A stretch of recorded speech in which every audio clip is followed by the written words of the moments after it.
أعوذ بالله السميع العليم من الشيطان الرجيم بسم الله الرحمن الرحيم الحمد لله رب العالمين وبه نستعين وصلى الله على سيدنا محمد وأطهر الطاهرين وعلى الله دائم أجمعين من الآن إلى قيام يوم الدين آمين رب العالمين. Commentaire de Hanutba, 46e partie. J'ai intitulé cette vidéo l'épreuve de l'utilisation de la raison. Toujours la suite donc de cours de Cheikh Mohammed Sanad, tout en sachant que là il a été très répétitif et c'était une leçon de 30 minutes. En fait tout le long il ne confirme ce qu'il avait dit, il ne fait que confirmer ce qu'il avait dit au départ. Donc j'ai pas mal commenté et fait des ajouts qui vont dans son sens. Je commence. Un des plus grands problèmes qui a éloigné les êtres humains des infaillibles, alayhi salam, c'est le fait d'utiliser sa raison, saine ou non saine, pour comprendre leur acte. Bien entendu, quand on parle de raison saine, on peut trouver le bien et le mal rationnel. Mais quoi qu'il arrive, on a besoin aussi bien sûr de la prophétie et des imams pour pouvoir comprendre les choses de la religion. Donc ça soit saine ou non saine, on ne peut pas utiliser uniquement la raison pour comprendre les actes des imams. Je vais vous donner un exemple de déviation de l'utilisation de la raison à travers un texte. Nous venons de Nabaqti, les sectes chiites, concernant les propos de ceux qui croyaient à l'imam de l'imam Hossein alayhi salam. Et là on parle de ceux qui ont dévié.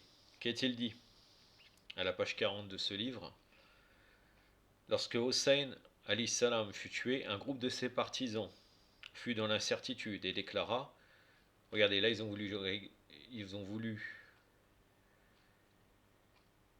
analyser les actes des imams à travers leur raison extérieure, leur raison qui n'était pas la véritable raison, puisqu'après je vais vous donner à la fin de cet exposé des hadiths de Ahl-Bayt salam qui démontrent que la raison nous emmène toujours, la véritable raison saine nous emmène toujours vers Allah Azzawajal.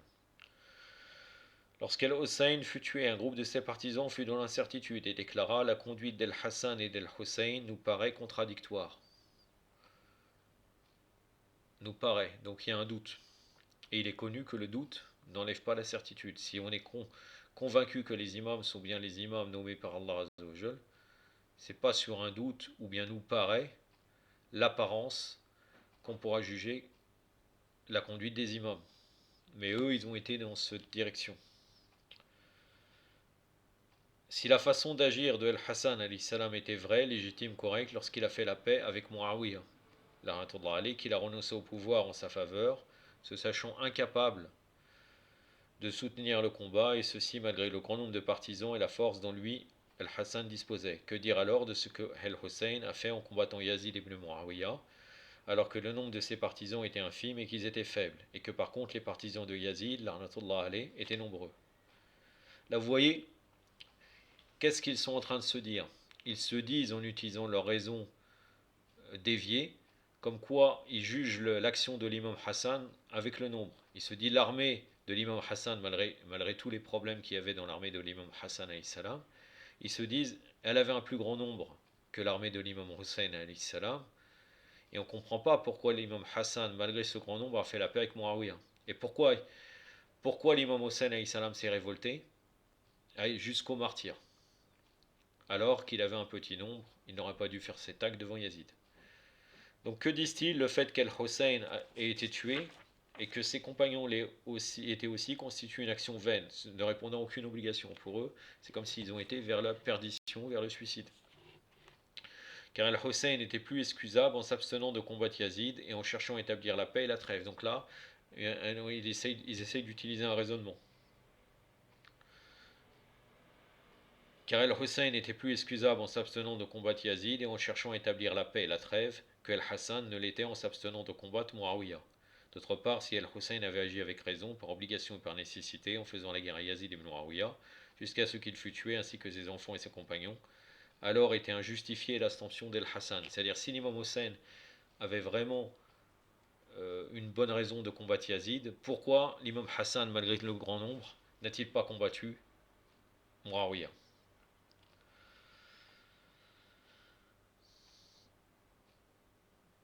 Alors était injustifiée l'abstention d'El-Hassan, son abandon du combat contre Muawiyah alors que ses partisans étaient très nombreux. Ainsi les gens vinrent à douter de la légitimité de leur imama, ils se détournèrent d'eux pour se joindre à la masse des gens, à la masse, à l'Am. Là, ils sont rejoints les Mukhalifin, na'udhu billah. Toutefois, les autres compagnons d'El-Hussein restèrent fidèles à son imama comme auparavant et jusqu'à sa mort, jusqu'à son martyr. Un exemple, donc, de l'époque des imams, de l'utilisation excessive de la raison. De nos jours, c'est le même problème qui se pose. Par exemple, si on juge d'après la raison sur la justice, on croira que tout doit être égal. C'est-à-dire tout doit être égal sans prendre en compte la nature différente des gens. Alors que la justice, c'est prendre en compte la nature humaine de chacun pour établir la justice. Cette méthode de pensée crée un trouble dans la pensée religieuse. C'est une épreuve. Car on se pose la question, est-ce que l'islam est vraiment juste si on a une conception erronée de la justice? Il est nécessaire d'avoir la clairvoyance pour déterminer dans la justice sur quel point on doit établir une égalité totale. C'est-à-dire qu'il y a des points où la justice, ce n'est pas d'établir une égalité totale, et il y a des points où, effectivement, on doit établir une égalité totale. Une des choses les plus dangereuses pour les chercheurs, c'est de ne pas séparer les différents domaines organisationnels.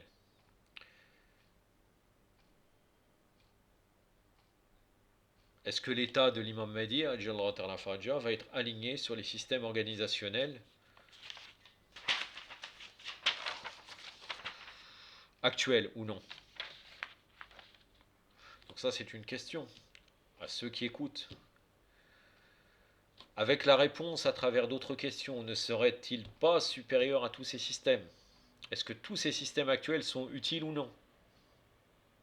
Démocratie, libéralisme, communisme, socialisme, national-socialisme, national-bolchevisme, etc., etc. Est-ce que tous ces systèmes actuels sont utiles ou non?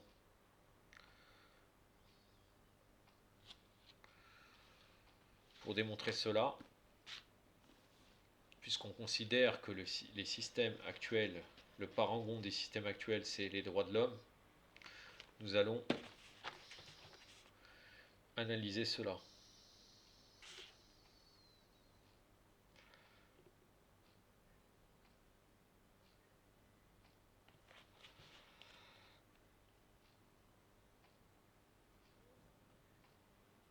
Déjà, selon l'islam, contrairement aux droits de l'homme, la preuve des droits, premièrement, est la démonstration de ceux-ci. Deuxièmement, sont entièrement liés à l'appréhension de l'unicité divine. Ce n'est pas séparé du tawhid, ces droits. Allah est à l'origine des droits.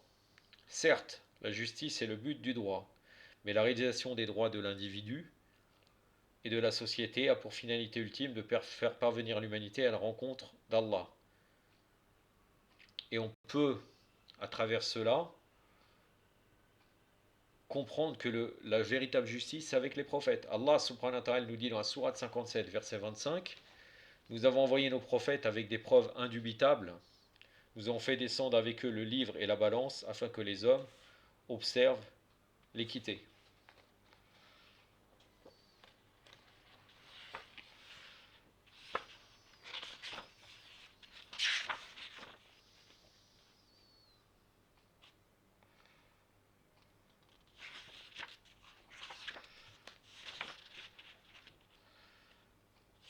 Je vais vous citer le verset.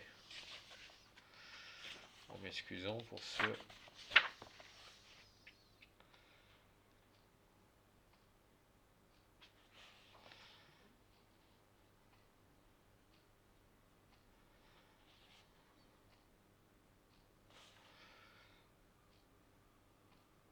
J'avais préparé et je. Oui. Non. Donc, Sourate 57, verset 25. On va voir que la justice, c'est les prophètes qui établissent la véritable justice.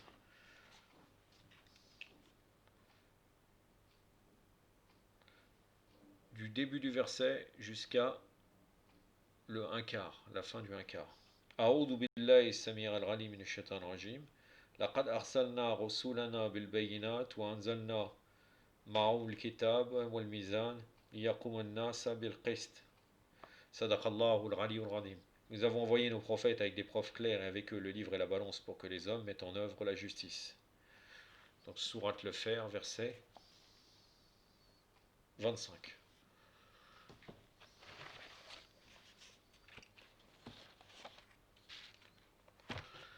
Puisque vraiment, on se doit de parler des droits de l'homme, puisqu'en fait c'est ce système-là, au nom des droits de l'homme, qu'on crée différents systèmes qui ne sont pas liés forcément avec l'islam. Donc la question aussi, y a-t-il un homme global? Certains considèrent que la notion d'être humain est purement subjective. Or, un être seulement subjectif ne peut avoir de droit réel. En définitive, seule la doctrine d'une loi à la fois révélée et élucidée par une raison auxiliaire de la révélation sera fermement enracinée dans le réel. La révélation qui est reliée avec la raison. Si la source des droits est positive, la pure volonté de la personne du dirigeant, du conseil dirigeant ou de la nation détermine les dispositions de ces droits. Mais si la source des droits est la nature innée, la nature, si l'on prend en considération le fait que ces questions ontologiques requièrent le déchiffrement de messages cachés, qui déterminera la vie sur la nature innée et la nature? Donc là, si elle est positive, si elle n'est pas liée à la révélation, la source des droits, qui va décider? C'est la volonté de la personne du dirigeant, du conseil dirigeant ou de la nation. Et il détermine les dispositions de ces droits, donc c'est purement subjectif. Mais par contre, si c'est la nature innée et la nature qui doit être pris en compte dans la justice, qui va déterminer la vie sur la nature innée et la nature? L'islam répond à cette question en affirmant que deux choses dévoilent les secrets et symboles du monde objectif et rendent l'homme conscient des nécessités de son existence et de ce extérieur à lui. L'une est la tradition infaillible, donc naql al-maqsoum, et l'autre la raison incontestable, aql al-mulbaran.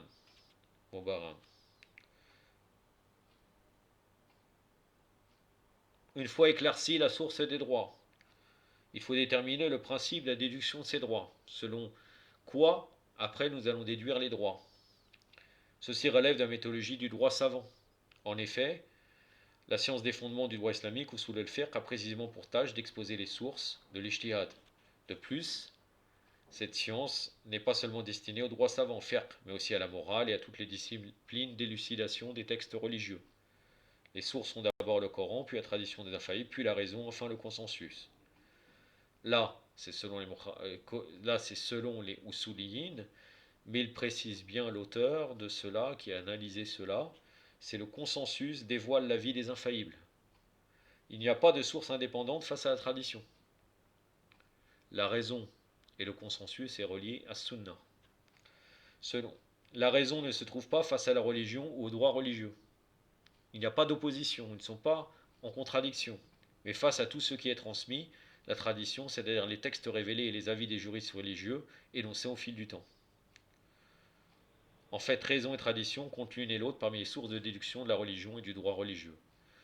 Ce n'est pas qu'un précepte a été établi par une preuve catégorique de la raison que ce précepte est humain, c'est-à-dire opposé à un précepte divin. En effet, la raison et la tradition dévoilent la volonté divine. Toutefois, la raison connaît ses limites. On peut dire que la raison est indépendante dans le sens où la raison dévoile la volonté divine. Quand c'est la raison, bien entendu, saine, qu'on va relater à travers les hadiths de Ahlul Bayt, alayhi salam. Maintenant, que pouvons-nous dire sur la déclaration, la tradition juridique des droits de l'homme et la tradition juridique islamique?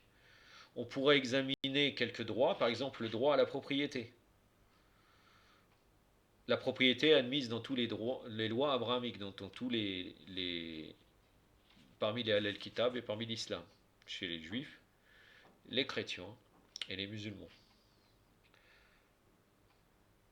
Mais en islam, l'homme n'est pas maître absolu de ses biens.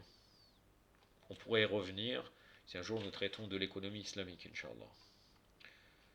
Alors que dans la déclaration des droits de l'homme universel, venant de l'ONU, l'homme est totalement libre de disposer de ses biens. Alors que ces biens ne sont qu'un prêt vis-à-vis d'Allah Azzawajal dans la conception islamique. Par exemple aussi un autre point, la conception de l'islam sur la femme est très différente de celle de l'école athée. Et il y a une différence dans la nature de la femme et dans la nature de l'homme. Je vous invite à regarder, à revoir le livre Les droits de la femme en islam de Cheikh Murtada Motahari, où il explique bien cela, même au niveau scientifique. Dans la pensée musulmane, la femme est plus susceptible d'être sermonnée. La femme est en outre plus affective que l'homme et elle est prédisposée à l'éducation. Même si le prix de sang d'un homme est supérieur à celui d'une femme, cela ne signifie pas que l'islam accorde une moindre valeur à la femme.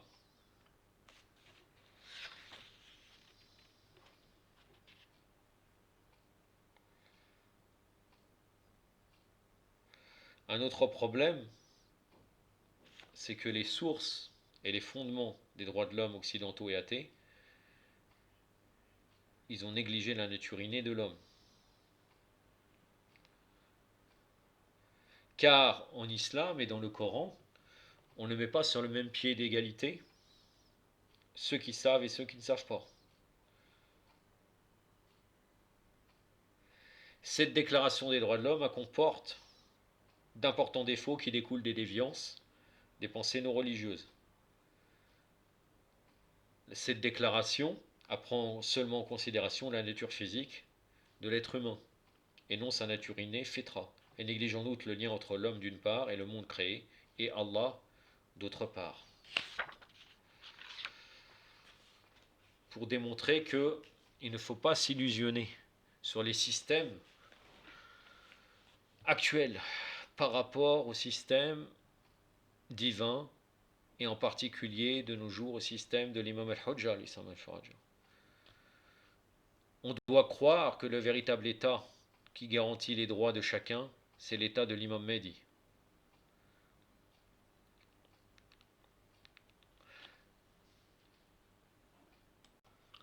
On doit croire que c'est l'État de l'imam Mahdi qui garantit les droits de chacun, car il ne faut pas oublier que dans le droit liftitaire, et même des fois dans le Kunut, on répète ce petit passage de droit liftitaire qui nous dit Allahumma nanrabu ilayk fi dawlat al-karim tu'izu biha al-islam wa ala wa tudilu biha nifaq wa ala. Ô Allah, nous désirons de ta part un état noble par lequel tu raffermis l'islam et ses adeptes et tu humilies l'hypocrisie et ses adeptes. Ce ne doit pas être un mouvement de langue. On dit cela et on croit à ces systèmes de droit occidental supérieurs au système divin.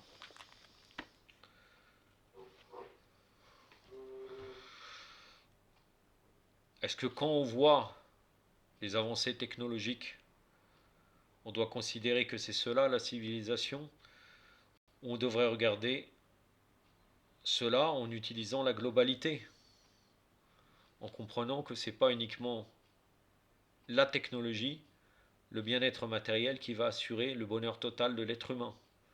On doit voir tous les autres problèmes que ça a engendré, et on peut le voir si on a un peu de clairvoyance sur les problèmes que ça donne tous les jours actuellement de nos jours. Le fait qu'on doute sur le système islamique, cela vient de la propagande et de l'information. C'est pour cela que les gens qui ont travaillé sur la stratégie parlent de guerre de l'information, de propagande, qui est très importante.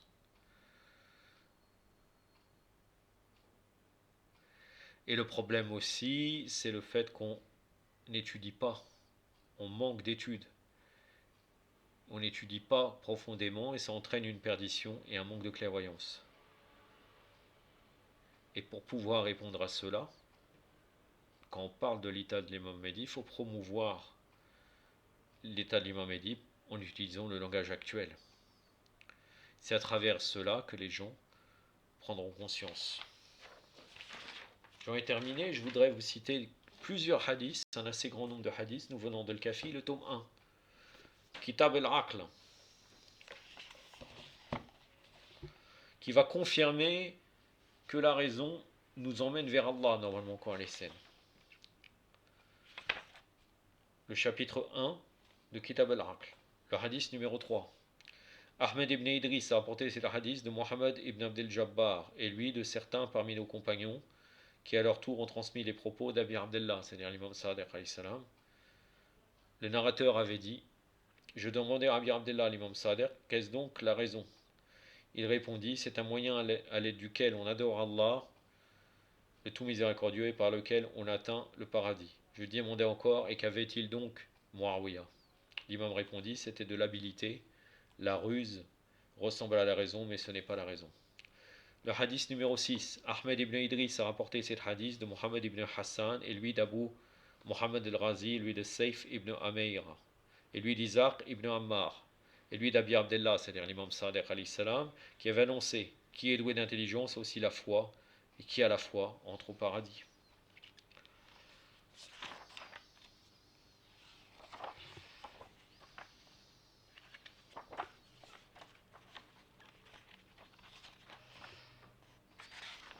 Le hadith